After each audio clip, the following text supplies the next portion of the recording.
दोस्तों, मैं सौरव आप सभी का दोस्त स्वागत करता हूं आपके अपने YouTube चैनल हिडन लाइफमैनशिप में।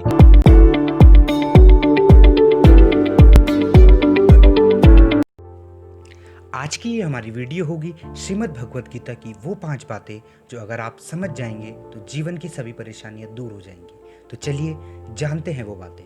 पहली, भगवत गीता में श्री कृष्ण अर्जुन से कहते हैं, कर्म करना हमारा अधिकार है, उसके फल के लिए सोचना हमारा काम नहीं। इससे श्री कृष्ण अर्जुन को बताना चाहते हैं कि हम जब भी जो भी कर्म करें उसके फल के बारे में ना सोचें, क्योंकि यदि हमारे मन में फल पाने की कामना होगी तो हम अपना कार्य पूर्ण रूप से नहीं कर पाएंगे। इसीलिए वो कार्य जो बिना फल की कामना किए बिना करा जाए वो ही फल पाने योग्य है। लेकिन आज हम काम बाद में करते हैं और पहले उसका क्या फायदा क्या नुकसान होगा वो सोचते हैं।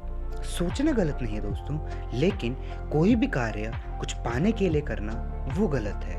आपकी हर कार्य करने के पीछे अगर एक सच्ची और एक अच्छी सोच होगी तो आप कोई भी कार्य निस्वार्थ भाव से कर सकते हैं। और इसीलिए जब भी आप कोई भी कार्य करें निस्वार्थ भाव से करें, क्योंकि भगवान श्री कृष्ण ने कर्म को ही सबसे बड़ा धर्म कहा है। दूसरी, भगवत गीता में कहा गया है कि कोई भी मनुष्य कर्म किए बिना जीवित नहीं रह सकता, क्योंकि हम सब प्राणी प्रकृति के अनुरूप सभी कार्य करते हैं। अर्थात खाली बैठे रहना और कुछ न करना भी एक तरीके का कर्म है और उसका परिणाम भी मनुष्य को अवश्य मिलता है, जो कि आर्थिक हानि के रूप में होता है। इसीलिए परिणाम भी दो तरीके के होते हैं, एक अच्छे परिणाम व बुरे परिणाम, जो हमारे कर्मों पर निर्भर करते हैं। इसलिए हमें अपनी क्षमता के अनुसार कर्म करने चाहिए और ये नहीं सोचना चाहिए कि इसका परिणाम अच्छा होगा या नहीं। अब आप सोचेंगे कि अच्छे कर्म क्या होते हैं, तो इसका जवाब अभी मैं केवल एक ही वाक्य में बताना चाहूँगा कि मानव धर्म के लिए किया गया कोई भी कर्म सबसे ऊपर और सबसे अच्छा कर्म है। तीसरी, भगवत गीता में कहा गया है कि कुछ लोग अपने आदर्श को मानते हुए सभी कार्य करते हैं, जैसा वो कर्म करते हैं वो भी उसी तरीके से कर्म करते हैं। अर्थात आपको सभी कार्य अपने पद और मर्यादा के अनुरूप करने चाहिए।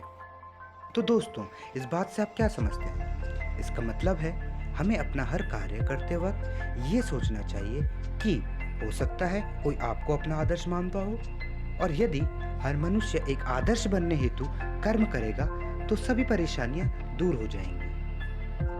चौथी, आज के युग में परेशानी का सबसे बड़ा कारण है प्रतिस्पर्धा, यानी कि कंपटीशन, जो कि मनुष्य को अपने कार्य करने के लिए तो प्रोत्साहित करती है, पर दूसरी ओर हम दूसरे को खुद से आगे नहीं देख सकते, और यही भावना हमसे कई बार ऐसे कार्य करवाती है जब हमें अपने मनुष्य होने पर लज्जा आती है, यानी कि शर्म आती है।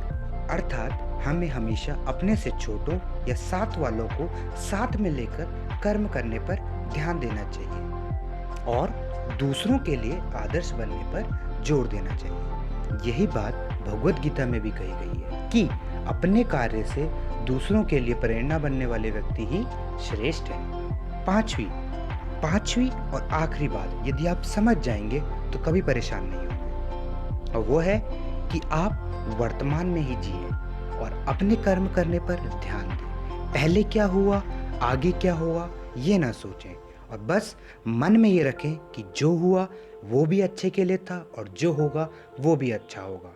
ये बात सुनने में जितनी आसान लगती है, आपको समझने में शायद उतना ही समय लगेगा, लेकिन सच ये है, ये बात आपको माननी पड़ेगी, क्योंकि यही सच है। तो ये थी वो 5 बातें जो आपको समझनी चाहिए, और अगर समझ जाते हैं तो इस युग में भी आप सदैव खुश रख सकते हैं और खुश रह सकते हैं। बने रहिए आप सब हिडन लाइफमैनशिप के साथ, और लाइक शेयर एंड सब्सक्राइब जरूर करें। धन्यवाद। जय श्री कृष्ण।